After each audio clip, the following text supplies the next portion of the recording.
की बात करें तो उसको बोलना तुमने अपने बेटे का नाम औरंगजेब क्यों?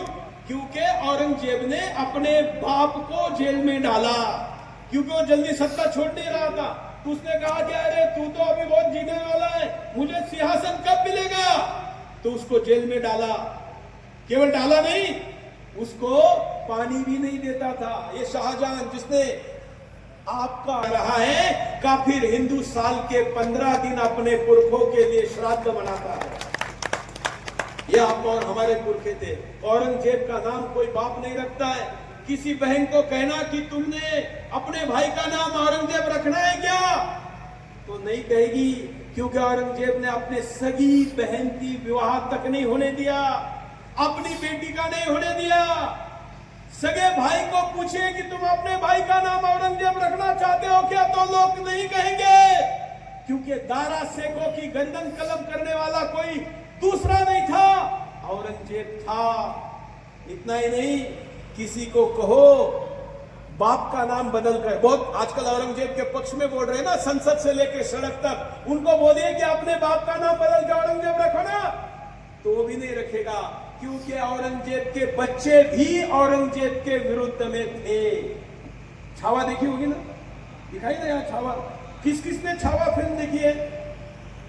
देखिए, जिन्होंने नहीं देखी ना, आपका पुण्य कम पड़ा है, इसलिए आपने नहीं देखी। मैं बड़ा शब्द यूज कर रहा हूं। ये छावा कोई फिल्म नहीं है, यह आपका बीता हुआ कल भी नहीं है, यह आपका आने वाला कल सुरक्षित रखने के लिए भगवान ने बना।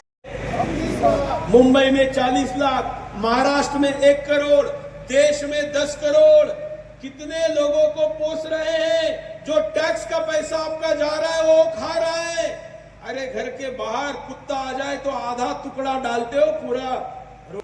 ये हमारी आदेश लागू करने के लिए मैं पूरे देश में घूम रहा हूं, पूरे देश में लोगों को अपील कर रहा हूं, और मैं धन्यवाद करता हूं। हमने महाराष्ट्र के चुनाव में इसको मुद्दा बनाया, और महाराष्ट्र के चुनाव में हमने कहा घुसपैठियों को भगाने की बात करने वालों को मतदान करो।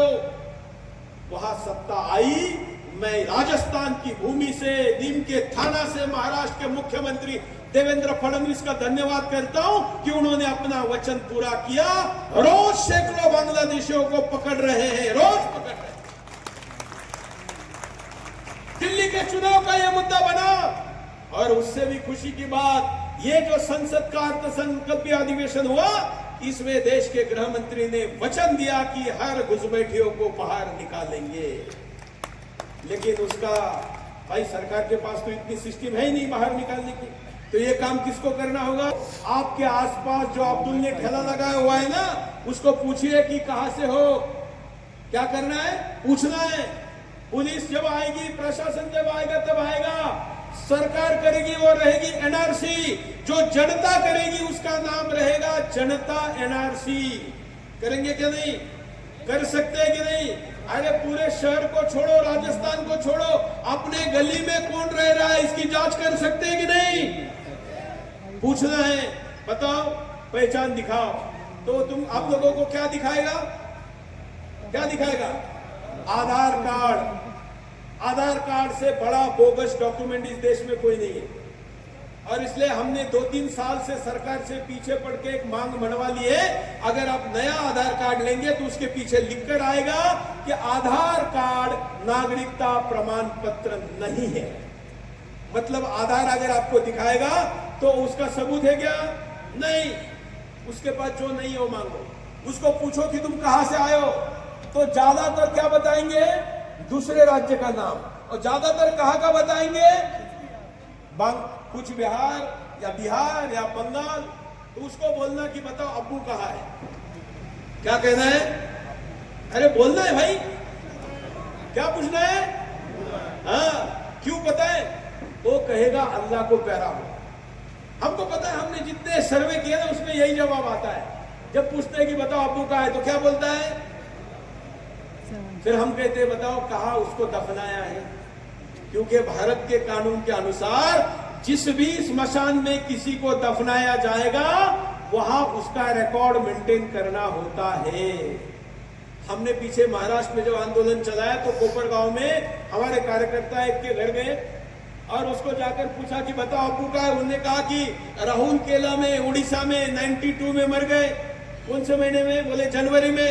तो हमने कहा अपने कार्यकर्ताओं को लिख के भेज दिया कि फलाने वहां पर स्मशान के पास जाकर वहां पर जांच करे इसके अब्बू है क्या। अब से कार्यकर्ता दूसरे दिन गए, स्मशान का वो रजिस्टर निकाला, रजिस्टर में अब्बू नहीं मिले, रजिस्टर में तो नहीं मिले।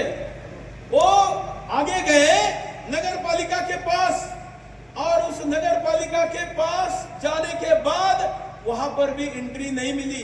दोनों फोटो खींचे, हमारे महाराष्ट्र के कार्यकर्ताओं को भेजे, और उन कार्यकर्ताओं को भेजने के बाद हमारे बोले कल रात से मिल नहीं रहा है, गायब हो गए। अब देश छोड़ा होगा कि नहीं छोड़ दी, लेकिन घुसपैठियों को लग रहा है कि पूरा देश मेरे अब्बू का है, मुझे कोई हाथ नहीं लगा सकता। अगर आपके सजगता के कारण वो आपकी गली भी छोड़ता है तो भी आप जीतते हैं, ध्यान रखना। और फिर उसको पता चलेगा कि अरे भाई अब तो पूरे देश में पूछेंगे। और मुझे मित्रों, देश में कहावत है, करने से होता है, पहले करना चाहिए। राजस्थान में कुछ होगी ना ऐसी कहावत, मराठी में कहते हैं केल्यानी होता है रे आदि केलेच पाहिजे। कुछ राजस्थानी में भी ऐसी कोई कहावत होती है कि पहले करके देखो, होती है कि कोई कहावत? अच्छा, आप मानते हैं ना करने से होता है, तो ये चीजें हमने करनी है, हो सकता है। और इसलिए मित्रों, हमारा ये घुसपैठियों को निकालना ये भी एक महत्वपूर्ण आंदोलन है। अच्छा, मुझे कुछ याद नहीं है, कितना टाइम हुआ? 1.5 घंटा हो गया, तो आप तो थक गए होंगे। महिलाओं को घर जाना होगा, सोना होगा, खाना होगा, सुबह उठना होगा। खत्म करूं या कंटिन्यू करूं? मित्रों, घड़ी देखोगे तो कल का समय तुम्हारा नहीं है। घड़ी कौन देखता है? दिहाड़ी वाला। आप इस देश के कौन हो?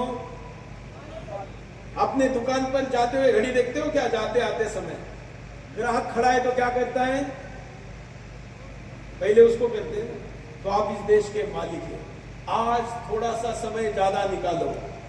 मेरे चैनल पर भी लाइव जा रहा है, हमारे रिपोर्टर मुझे इशारा कर रही कि उधर ब्रेक लेना है कि नहीं।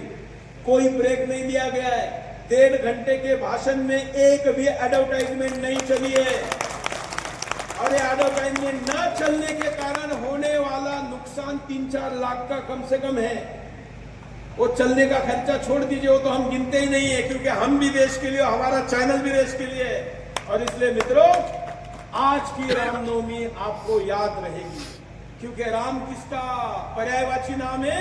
कर्तव्य का। बराबर ना? राम किसका पर्यायवाची नाम है? कर्तव्य का। उपभोग का नहीं, पद का नहीं, सिंहासन का नहीं, राजा बनने का नहीं, कर्तव्य का दूसरा नाम राजा है। और उस राजा के जयंती की पूर्व संध्या पर आज हम यहाँ पर बैठे हैं, हम भी कर्तव्य की बात कर रहे हैं, और इस कर्तव्य के अपने जीवन में पूरा करना है। और इसलिए मित्रों, कुछ मिनट और लेते हैं। अपने बच्चों को धर्म सिखाना जरूरी है, जैसे मैंने कहा, वैसे इतिहास सिखाना भी जरूरी है। नहीं तो संसद के अंदर कोई पागल खड़ा हो जाता है और वो कहता है कि राणा सांगा ने बाबर को बुलाया था। क्या ना कहा था कि नहीं? अब वैसे तो हमारे यहां पर कहा जाता है कि पागलों से पंगा नहीं लेना चाहिए। एक जंगल में एक शेर और एक गधा दोनों आपस में चर्चा कर रहे थे। उसने कहा कि सूरज निकला है, गधे ने कहा। तो शेर ने कहा कि अरे बारिश हो रही हो, तुम कह रहे हो कि सूरज निकला है। दोनों का काफी देर तक बहस हुई। तो फिर दोनों ने कहा कि चलो अपन राजा के पास चलते हैं। तो सब मिलकर किसके पास गए? जंगल के राजा के पास गए। राजा के पास जाने के बाद शेर ने कहा कि राजा साहब देखिए, आपको आकाश में क्या दिख रहा है? बोले तुमको क्या कहना है? बोले ये कह रहा है गधा कि आकाश में सूरज दिख रहा है, और सब देख रहे हैं कि बारिश हो रही है, आप ही घर के अंदर बैठे हुए, महल में बैठे। तो उसने कहा ये गलत बोल रहा है, इसको सजा दो। राजा ने कहा शेर को सजा। गलत कौन था? गधा, जो सूरज होते हुए बारिश चल रही फिर भी क्या कह रहा था? सूरज निकला हुआ है,